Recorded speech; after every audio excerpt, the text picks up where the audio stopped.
All right, let's get this show started! Merab Dwalishvili says there is no beef between him and Islam Makhachev, despite what the UFC welterweight champion seems to believe. A recent clip of Makhachev speaking with Russian reporters showed him accusing Merab of being critical of his success. Makhachev recently defended his title against Ian Machado Gary in the main event of UFC 330, but Merab's live reaction to the fight appeared to rub him the wrong way. Merab also took issue with Makhachev bringing the Russian flag into the octagon.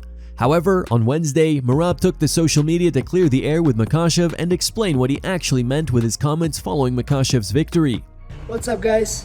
I just saw Islam Makhachev's video about how I was reacting while watching his fight against Ian Gary. After that, I want to make a couple of things clear. Bro, I think Islam was supposed to win this fight, but of course Islam Makhachev's wrestling fight experience is much better. I like Ian Gary, you know, and then I also like Islam Makhachev. I think Islam Makhachev is one of the nicest guys. I like Islam Makhachev. I think he's a great and humble champion. I respect all the hard work he's putting into the career, and I have nothing but respect for him. Big respect, and I respect the hard work too. I congratulated Islam after the fight. I also congratulated him on my social media.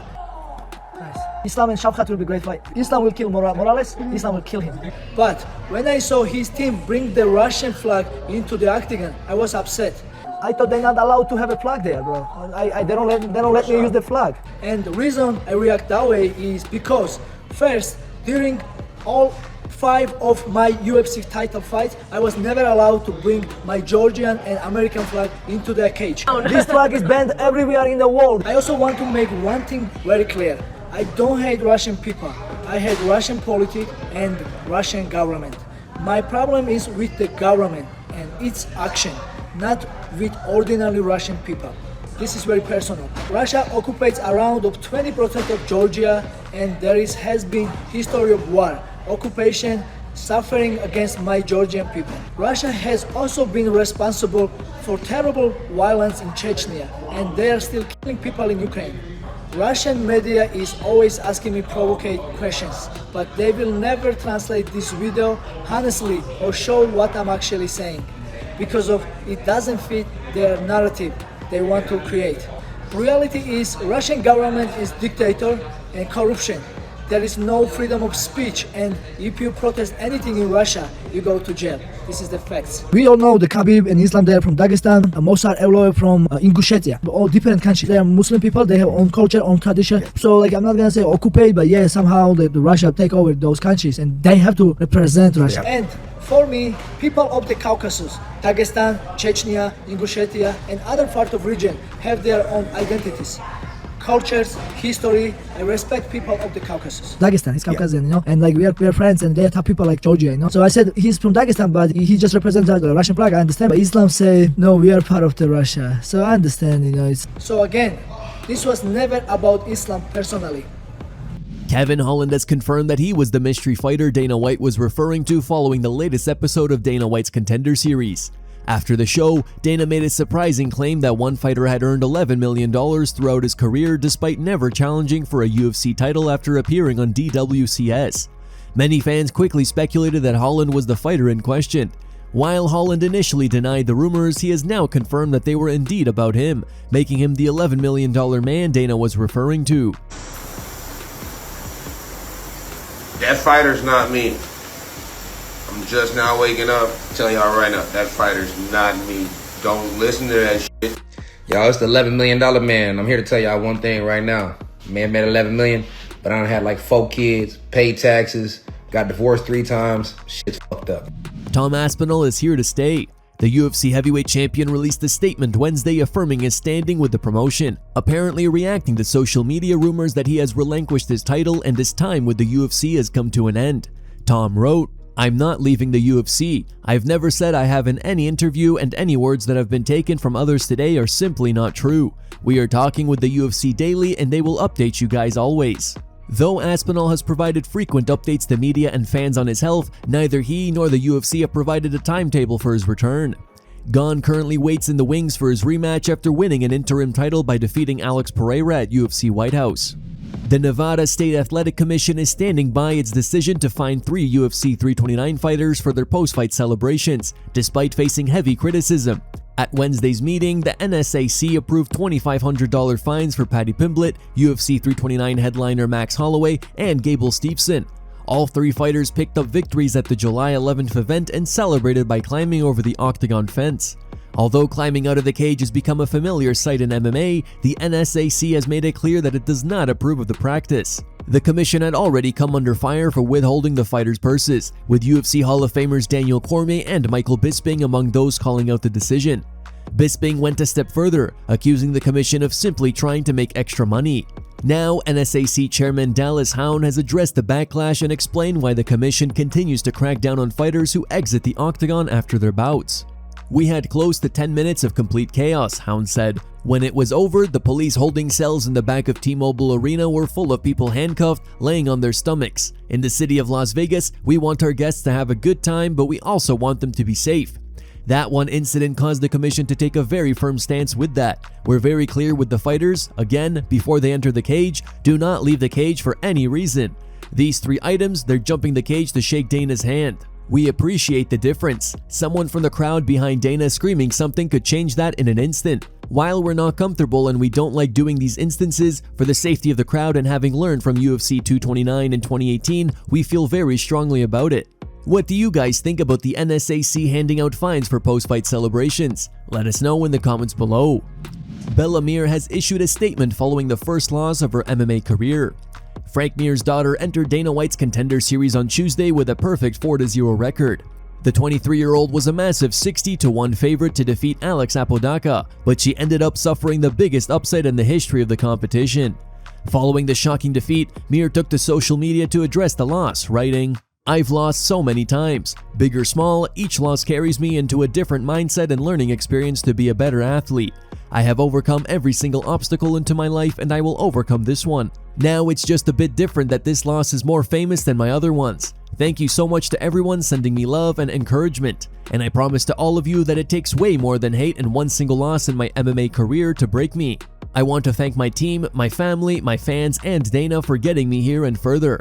I also want to thank Alex for taking this fight, all respect to her. Every time I lose, I come back and win something bigger and better. No loss has ever defined me, and neither will this one. And how cool is it to do what I love on such a big platform? Literally living my dream. Next best thing." However, Bella Mir's mother didn't take the loss well and has since gone after Apodaca in the comments under her social media posts. She wrote, "Best day of her life. Suck it up, baby girl. I'm sure Dana will be firing some judges tonight. I love Jedi that's popping out for my daughter f***ing you up. The stars were aligned for you tonight, baby girl. You lucked out tonight, the judges were obviously in your favor. Celebrate a win that you didn't earn." Colby Covington is no longer interested in facing Bo Nickal under the RAF banner. The two have been trading shots for the past few months, with their ongoing feud seemingly headed toward a wrestling match at RAF.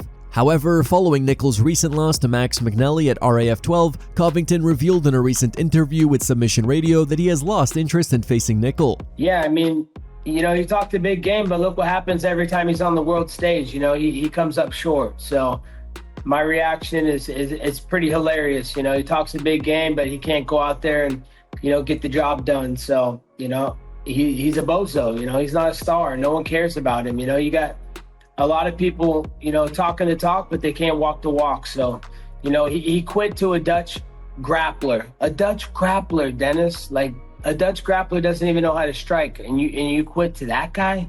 Like, you're not a world beater. You're not everything you tell the world to be. You're a fraud. Yeah, you know, there's no appeal to it. You know, he's not undefeated. The mystique, the scary guy that they tried to build up to be this killer, you know, it's not there anymore. You know, he was defeated. He got beaten, you know, and he's a bigger guy. He weighs way more than me. He weighed in at 200 pounds. We're not the same weight class. You know, I'm around the 180-pound division, not the 200-pound division. So we're not the same weight.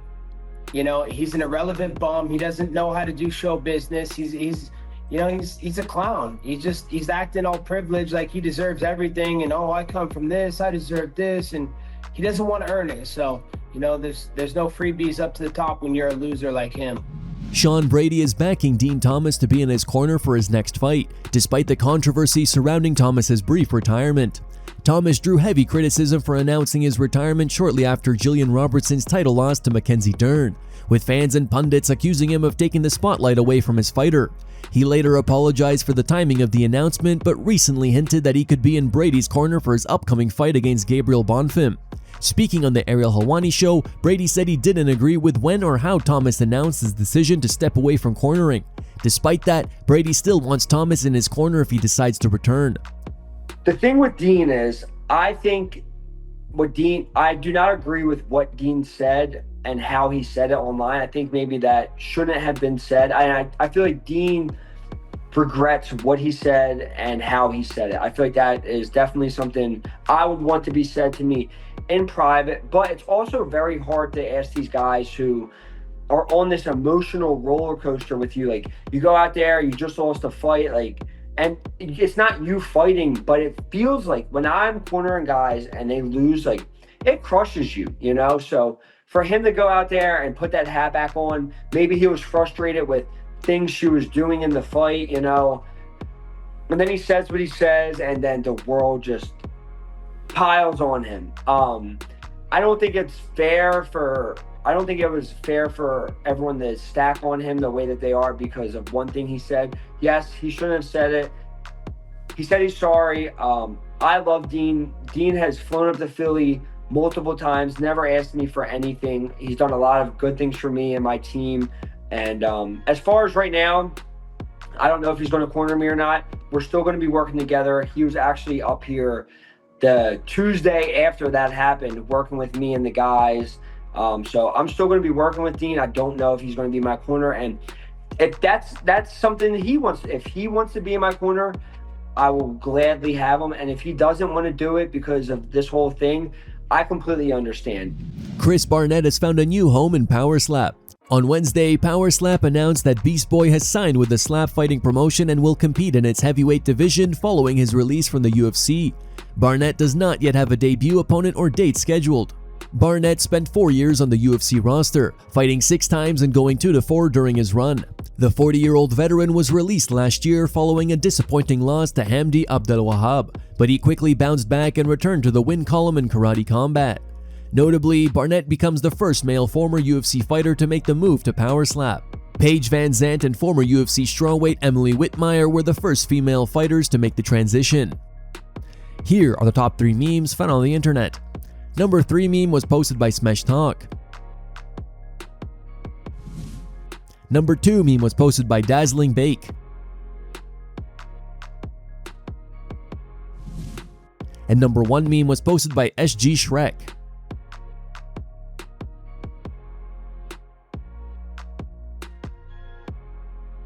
Thank you guys for watching. Don't forget to like this video and subscribe to the channel for your daily dose of MMA. Catch you tomorrow.